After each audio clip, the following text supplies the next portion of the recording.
Hi hello friends, welcome to my channel. ఈరోజు video daily vlog అండి.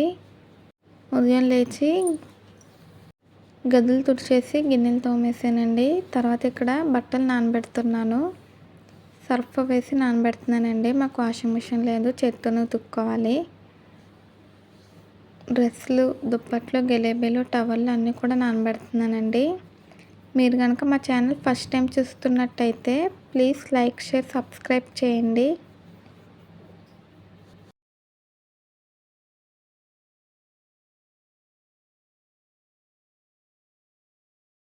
బట్టలు అయితే ముందుగా నానబెట్టేసానండి. కాసేపు నానిన తర్వాత ఉతుకుతాను, మీకు ఉతికేసాక చూపిస్తానండి. ఇప్పుడు లోపలికి వెళ్ళిపోయి టిఫిన్ కోసం రాగి అంబలి కాస్తున్నానండి. ముందుగా ఒక గిన్నెలోకి నీళ్ళు తీసుకోవాలి. నీళ్ళు తీసుకున్నాక స్టవ్ మీద పెట్టుకోవాలండి. నీళ్ళు బాగా వేడవ్వాలి. అలాగే పక్కన బార్లీ కూడా కాస్తున్నానండి. ఎండాకాలం కదా, బార్లీ తాగితే చలవ చేస్తుంది.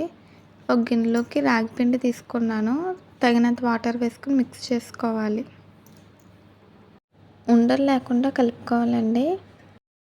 అలాగే రాగి అంబలి కొంచెం పలచగానే దించుకోవాలండి, ఎందుకంటే చల్లారాక చిక్కబడిపోతుంది. నీళ్ళు ఇలా మరుగుతున్నప్పుడు ఉప్పు వేసుకోవాలండి. రుచికి సరిపడినంత ఉప్పు వేసుకోవాలి.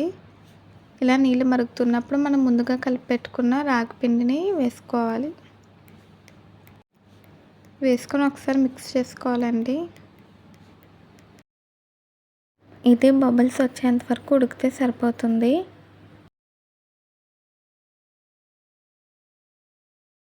ఇప్పుడు దీన్ని బాగా ఉడికించుకోవాలి. అలాగే పక్కన బార్లీ కూడా మరుగుతుందండి. బార్లీ పొంగుతుందని గరిటె వేసి లో ఫ్లేమ్లో పెట్టాను.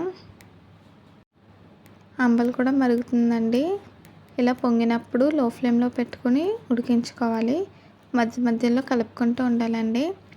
చూడండి ఫ్రెండ్స్, అంబలి అయితే మరిగిపోయింది, మనకు రెడీ అయిపోయిందండి. ఇప్పుడు స్టవ్ ఆఫ్ చేశాను. ఒక గిన్నెలోకి పెరుగు తీసుకుని బీట్ చేశానండి. కలిపి పెట్టుకున్న పెరుగుని అంబల్లో వేసుకోవాలి. పెరుగు ఇష్టం లేకపోతే స్కిప్ చేసేయచ్చండి. పెరుగు లేకపోయినా సరే అంబలి తాగొచ్చు. రాగి అంబలి హెల్త్కి చాలా మంచిదండి. మేము రోజు కూడా రాగి అంబలి తాగుతాము. అదే మా ఉదయం బ్రేక్ఫాస్ట్. తర్వాత నేను ఇక్కడ టీ పెట్టానండి. అంబలి చల్లారాక సర్వ్ చేసుకోవాలి. టీ మరిగిపోయిందండి. ఇప్పుడు టీని వడకట్టి 2 గ్లాసుల్లోకి కలుపుకోవాలి. ఎండాకాలంలో బార్లీ తాగడం వల్ల, రాగి అంబలి తాగడం వల్ల చాలా మంచిదండి. టీ రెడీ అయిపోయింది. ఇప్పుడు నేను లంచ్ కోసం పుదీనా రైస్ చేస్తున్నానండి. మిక్సీలోకి శుభ్రం చేసి పెట్టుకున్న పుదీనా, అల్లం ముక్కలు, వెల్లుల్లి వేసుకుని మిక్సీ పట్టుకోవాలి. అలాగే ఇక్కడ ఉల్లిపాయ ముక్కలు, పచ్చిమిర్చి కట్ చేసి పెట్టుకున్నానండి. పుదీనా పేస్ట్ అయితే రెడీ అయిపోయింది. ఇప్పుడు ప్యాన్ పెట్టి ఆయిల్ వేసుకోవాలి. ఆయిల్ హీట్ అయ్యాక ఇక్కడ చూపించిన హోల్ గరం మసాలా వేసుకోవాలండి. నేను తక్కువగానే వేసాను. హోల్ గరం మసాలా వేసి ఒకసారి వేయించుకోవాలి. ఒక అనాస పువ్వు, చిన్న దాచిన చెక్క, 2 మరాఠీ మొగ్గ, 3 లవంగాలు, జాపత్రి వేసానండి.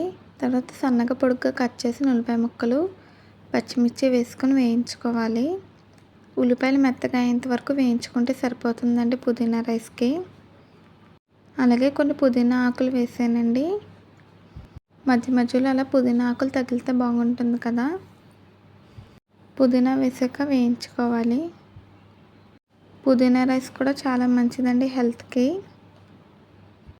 వీక్లీ వన్స్ అయినా పుదీనా రైస్ చేసుకుంటే బాగుంటుంది.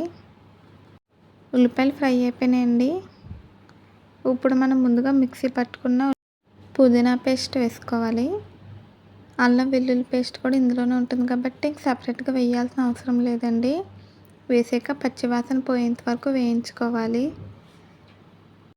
నేను చాలా సింపుల్గా, ఫాస్ట్గా పుదీనా రైస్ ఎలా తయారు చేసుకోవాలో చెప్తున్నానండి.